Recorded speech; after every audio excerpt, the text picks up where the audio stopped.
Cześć wszystkim, z tej strony Jankos, a to będzie obiecane Q&A z mojej strony. Jeszcze trochę kamerkę muszę poprawić, bo dopiero co wróciłem do domu. Znaczy to już jest drugi dzień. I pierwsze pytanie, dlaczego wróciłem do domu? Wróciłem do domu dlatego, że odwołali MSI, przez co przedłużyli nam przerwę międzysezonową, co znaczy, że dopiero następny sezon wystartuje w połowie czerwca, a nie teraz, czyli jakby w połowie maja, przez co jakby dzięki czemu mam wystarczająco dużo czasu, żeby udać się właśnie na taką przerwę. To, co mi wyszło na nosie, to nie jest trzecie oko, to jest od maseczki. Mam takie wgniecenie niestety, znaczy no po prostu ranę, bo była dość ciasna maska i musiałem ją wczoraj chyba przez 8-9 godzin nosić, jak wracałem do domu. W każdym razie już jestem w domu i już robimy Q&A, więc nie przedłużając zaczynamy. Miałem taki, nie miałem za bardzo pomysłu, jak się za to zabrać, bo nie wiedziałem, że kamera powinna być taka, czy może taka, chociaż tutaj troszeczkę za dużo światła, może jakbym zasłonił kartonem okno, to byłoby trochę mniej światła i może to, wtedy może troszeczkę lepiej by to wyglądało, a może najlepiej taka, bo wtedy widzimy w ogóle wasze pytania, więc na razie będziemy robić tak. Dan Paweł, pytanie, jakie masz stosunki z graczami z innych drużyn, czy utrzymujesz kontakt z byłymi teammate'ami, z jakim w całym świecie się, z kim w całym sportowym świecie się najbardziej kumplujesz? Jeżeli chodzi o takie rzeczy, znaczy o kontakty, to oczywiście utrzymuję jakieś tam przyjazne kontakty z innymi graczami, na przykład z Fabivenem, który ze mną grał, czasami jeszcze z Wanderem gadam, czasami gadam z innymi graczami, czy to z Europy, czy nawet z Azji, aczkolwiek nie są to takie stosunki, jakie mam z kumplami spod bloku, znaczy po prostu z moimi przyjaciółmi dawnymi, bo jakby wszystkie te kontakty, które dotychczas nawiązałem esportowo, zazwyczaj nie przekładałem się do takich bliskich, super znajomych, super przyjaciół, tylko to są po prostu kumple. I tak samo traktuję moich teammateów, czyli kumpli. Bardzo fajnie mi się z nimi spędza czas, ale no nie traktuję ich jeszcze jako moich przyjaciół. To raczej wiąże się z tym, że ja bardzo długo muszę z kimś przebywać, żeby się do człowieka przywiązać, więc dalej jakby najbliżej trzymam ziomków z Poznania. Jeżeli chodzi o sportowy świat, z kim się najbardziej kumpluje, ciężko powiedzieć. Na tą chwilę odpowiedziałbym na to pytanie, mówiąc, że z kolegami z drużyny. Tak mi się wydaje. Dalej, pytanie drugie. Czy po zostaniu rozpoznawalnym na Światowej Lidze Sportu doświadczyłeś wzmożonego zainteresowania? One Bach. Nie wiem. Można tak powiedzieć, że ja kiedyś byłem nieśmiały i niełatwo byłoby mi rozmawiać z ludźmi, których nie znałem. Teraz jest trochę inaczej, bo jakby moja praca wymusza na mnie to, żebym rozmawiał z ludźmi, których normalnie na co dzień nie znam. W związku z tym, że wiecie, czy jak rozmawiam z fanami, czy jak rozmawiam z jakimiś tam nowymi graczami, czy kimś tam od strony Riotu, czy kimś, kto robi ze mną no naprawdę jest dużo sytuacji. Zazwyczaj i tak jest łatwiej, kiedy ktoś ma jakiś tam wspólny temat, czy to LoL, czy cokolwiek innego. W każdym razie tak, pojawiły się nawet oferty, że ktoś mnie zabierze na randkę czy coś takiego, ale to jakby no to się trochę wiąże z wcześniejszym pytaniem. No ja muszę się do człowieka przywiązać, więc jeżeli osoba, której ja nie znam, do mnie napisze i zaprosi mnie na randkę, no to nie znaczy, że ja na tą randkę pójdę, jeżeli o to pytasz. Bałwanek, pytanie, jak twoja rodzina zareagowała na wszystkie wygrane i ogólnie na to, że bardzo dobrze powodzi się drużynie G2, no myślę, że są zadowoleni, w sensie no moja rodzina przeżyła dużo rozczarowań, jak przegrywaliśmy wszystko, jak jeszcze byłem brokat i wejść okej. No i zdecydowanie fajnie jest oglądać, jaki syn na przykład mamy czy taty wygrywa, więc myślę, że teraz jest jakby taki szczęśliwszy okres, kiedy to wygrywamy, niż ten wcześniejszy. To nie tak, że mnie nie wspierali czy coś jak przegrywałem, bo oczywiście mnie wspierali, tylko po prostu no wiadomo, że lepiej jest patrzeć, jak ktoś bliski tobie odnosi sukcesy i wygrywa, niżeli no jak przegrywa, więc myślę, że więc myślę, że rodzina dalej wspiera mnie bardzo, bardzo mocno. Zresztą rodzice robią mi właśnie, czy teraz mi nie robią zakupów, ale robili mi zakupy wczoraj, jak właśnie dzisiaj wróciłem do domu. Znaczy inaczej, wczoraj dostałem zakupy i wczoraj byłem w domu. Oczywiście nie spotkałem moich rodziców, bo jestem pod kwarantanną, ale wszystko, o co prosiłem, mi kupili, więc jestem bardzo zadowolony. Pytanie, kiedy kolejny drank z stream z Overpołem? Prawdopodobnie takiego drank streama już nie będzie, dlatego że Znaczy z tego co wiem, w moich kontraktach albo z G2, albo z Riot Games i nie mogę, to jest trochę poufne, więc nie mogę za dużo o tym mówić, ale nie jest to chyba dla mnie do końca legalne, żebym ja się napił i robił z siebie pajaca na streamie i jeżeli na przykład bym się napił, tak wiecie, po kryjomu i zrobię taki drunk stream, a nie, że typowo piję alkohol na streamie, to myślę, że można było jakoś to ugrać, ale tamten stream z Overpołem, on był bardzo fajny, bardzo przyjemny, bardzo śmieszny, ale to samo można zrobić bez kamery i jakby wtedy to też był taki okres off-sezonowy, więc jakby no nie wiem, czy ja legalnie mogę coś takiego zrobić. Pytanie, kto według Ciebie zagrał w Fnatic najgorzej? A myślę, że wszyscy. Co to znaczy? To znaczy, że ich drafty były beznadziejne, to znaczy, że oni banowali Syndrę, Kalistę na niebieskiej stronie, a naszym zdaniem te dwa piki są najbardziej OP, więc drafty na Fnatic były bardzo proste. Poza tym, Nemesis gra tylko postaciami, które się skalują, Selfmade gra, no Selfmade gra wszystkim, ale bardzo łatwo jest przewidzieć, co on piknie w danej sytuacji, bo jednak ma tego swojego Lissina, Gragasa i Rexa, którymi gra najwięcej. A do tego mamy Bipo, który no moim zdaniem zagrał najgorzej, można tak powiedzieć, jeżeli chodzi o sam gameplay, bo niby ginął na linii, ale to nigdy nie jest wina jednej osoby. To jest zawsze wina całej drużyny i tego, jak oni się do tego przygotowali. Mamy tak samo Recklessa i Hylissanga, Reckless nie grał Kalistą, Hylissang również było łatwo przewidzieć, co oni pikną, więc jakby no, to jest wina całej drużyny, nie ma jakby osoby, na którą można, wiecie, wytknąć palcem, twoja wina, to ty przegrałeś grę. To tak nie działa w grach drużynowych, więc tak samo jak na przykład mamy drużyny typu Rogue, Mad Lions czy Origin, nigdy nie ma jednej osoby, która zawini. Oczywiście często się zdarza w takich sytuacjach, że że drużyna jako całość obwini jedną osobę, że to jest twoja wina i ciebie trzeba wyrzucić, ale no to jest tylko taka wymówka, tak naprawdę to nie jest nigdy jednej osoby wina, no chyba, że rzeczywiście ta osoba totalnie sprzedała mecz czy coś takiego, co się nie zdarza, po prostu chodzi mi o to, że intuje. Q&A, jak oceniasz swap Clubsa i Perksa? No myślę, że wyszło dobrze, wygraliśmy Europę. Więc jestem zadowolony. Myślę, że Clubs i Perks również bardzo dobrze zaadaptowali się do swoich nowych pozycji. Czy tam no Perks nie do końca, ale Clubs tak.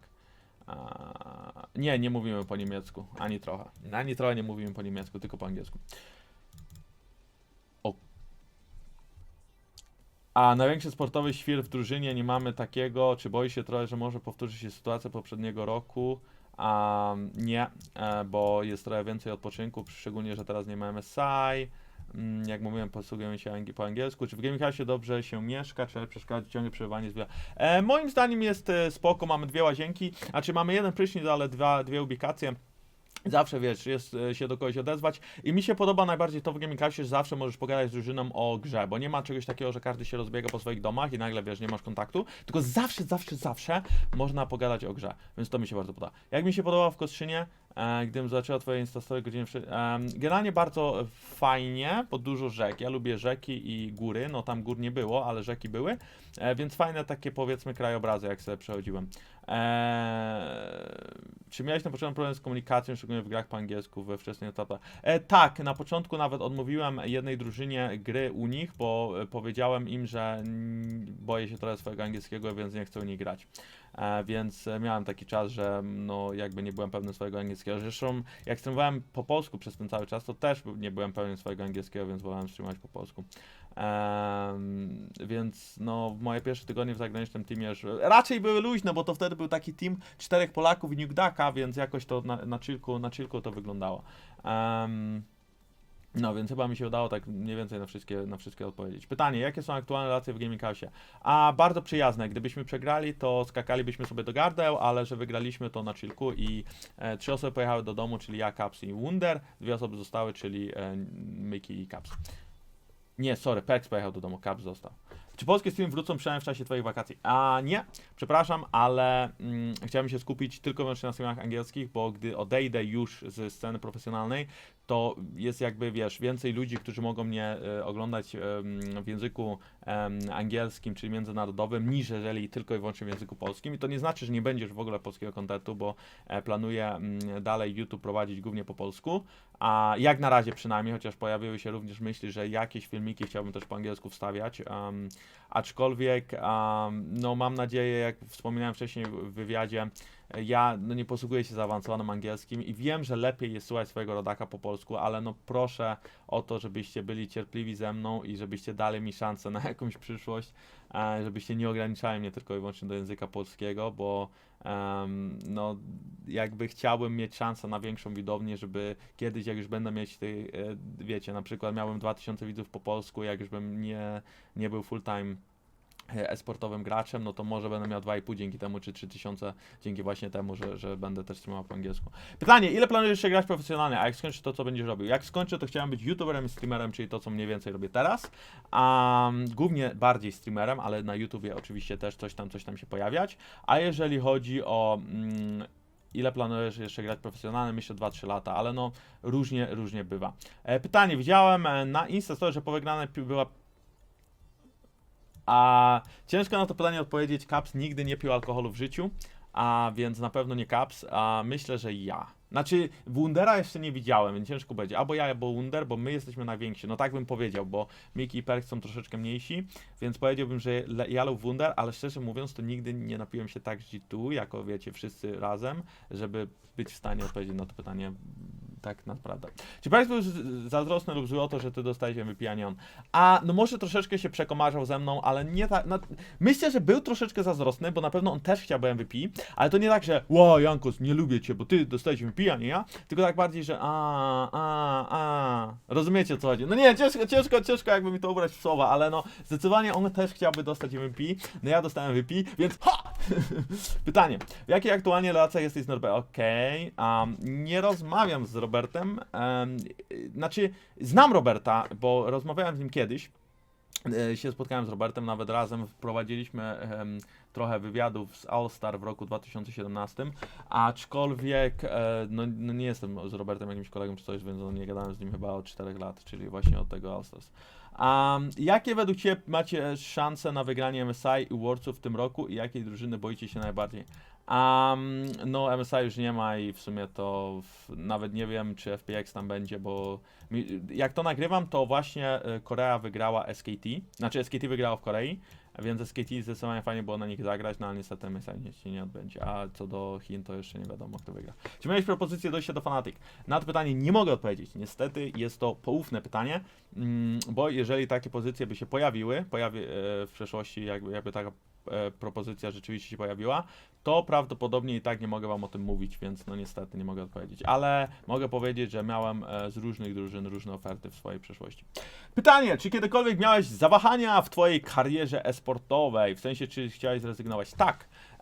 Znaczy, szczerze mówiąc, to mam takich zawahań więcej teraz niż w przeszłości, co dziwne, bo teraz dużo wygrywam, a w przeszłości dużo przegrywałem, ale po prostu troszeczkę wydoroślałem, mam niedługo 25 lat i no to, że wiecie, przez 10 miesięcy w roku gram 12 godzin dziennie i jakby no życie sportowe jest fajne, bo gram i robię to, co lubię, ale bardzo dużo cię wymaga to życie i naprawdę każdy cały czas ci patrzy na ręce i no, nie robisz zawsze tego, co chciałbyś robić i twoje życie prywatne nie istnieje, więc no cóż, na razie chcę się poświęcić wygrywaniu i skupiam się na tym, ale no zobaczymy, co będzie w przyszłości. Dlaczego tak gładko poszedł z Fnatic? No to już troszeczkę omówiliśmy, chodzi po prostu o to, że lepiej się przygotowaliśmy i chodziło głównie o ich problemy z draftem. No i myślę, że lepiej przeczytaliśmy metę. Czy pod koniec meczu scena nazwała cię nobem?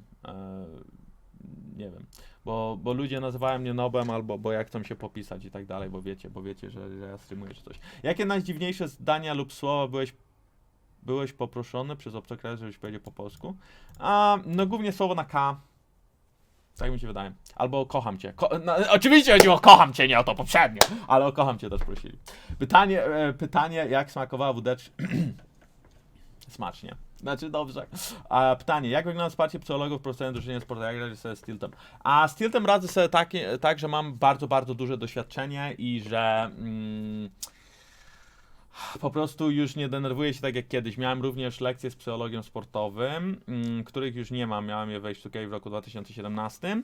Aczkolwiek tak, na tą chwilę zaplecza psychologów nie ma, bo nie jest potrzebne, aczkolwiek jeżeli ktoś tam potrzebuje psychologa, to ma taką opcję, drużyny również w tym pomagają, a czasami jeżeli drużyna bardziej tiltuje, to ma psychologa sportowego w drużynie, no my takiego nie mamy na tą chwilę, bo my raczej sobie z tym dość dobrze radzimy, czyli po prostu jakiś odpoczynek, coś, robienie cokolwiek innego poza graniem w LoL'a.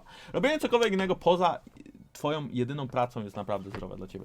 Co było powodem pasywnej gry drużyny, zwłaszcza w twojej finale Worldsów? A to, że FPX miał lepszy gameplan od nas i że po prostu bardzo dobrze mnie denajowali, przy czym dajowali również sidelane. Myślę, że byli dużo lepiej przygotowani, tak jak my zresztą można porównać to do naszego przygotowania na Fnatic. Oglądałem przez cały rok, finał wyglądało tak, jakbyście byli zupełnie innym teamem, no jak mówiłem, dużo inaczej się gra na drużynę taką jak FPX. A dużo inaczej się gra na drużynę taką jak, wiesz, nie wiem, Mad Lions chociażby, tak? No dużo inaczej jest grać na drużynę. Tak samo jak Fnatic, dominowało przez ten cały czas, spotkali nas i nic nie robili. I można powiedzieć, czemu grali się pasywnie? No tak nie działa. Po prostu oni nie dawali nam szans, my tych szans nie widzieliśmy i tak dalej, i tak dalej. Pytanie, dlaczego G2 od tyłu Fnatic jest ok? Czy myślisz, że każdy jest w stanie osiągnąć taką dywizję, jaką chce, zależnie od tego? Tak. Myślę, że jeżeli skupiasz się na swojej grze i cały czas starasz się poprawiać, ale nie zawsze grindowanie jest najlepszym sposobem na poprawianie się. Czasami lepiej jest pogadać, jakby obejrzeć na przykład mnie, czy obejrzeć jakiegoś dobrego gracza, no nie, żebym ja był dobry, ale wiecie o co chodzi, i zastanowić się, dlaczego on to robi i jak on to robi. A jeżeli nie wpadniecie na pomysł, dlaczego, jak to robi, no bo wiecie, jak ja obejrzę mecz w piłki nożne, to ja też nie będę wiedział, dlaczego oni tak kopią, a nie inaczej, no ale przynajmniej jeżeli postaram się skopiować to, co on robi, to może zacznie mieć dla mnie sens. Ja wam dziękuję za wszystko, no niestety nie odpowiedziałem na aż taką ilość pytań, nawet nie liczyłem, na ile odpowiedziałem, prawdopodobnie mogłem odpowiedzieć na więcej, ale mamy 16 minut, może nagram drugi odcinek Q&A, może nie, następny filmik to prawdopodobnie będą patch noty we wtorek, postaram się nagrać je szybciej niż Damian, bo wiecie, rywalizacja, ten teges, jestem w domu, no ja się z wami żegnam, życzę wam miłego dzionka, moi drodzy. No i cóż, jeżeli chcecie, żebym dalej nagrywał Q&A, to jak najbardziej możecie zostawić komentarz pod tym filmikiem nowym, łapkę w górę, no i następne pytania, może użyję też tych, które mi tu zostały, bo zostało naprawdę ogrom. Pa, dziękuję wszystkim. Girls with their nails done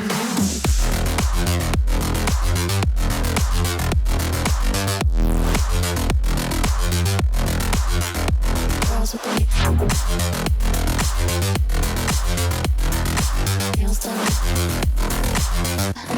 with their nails done.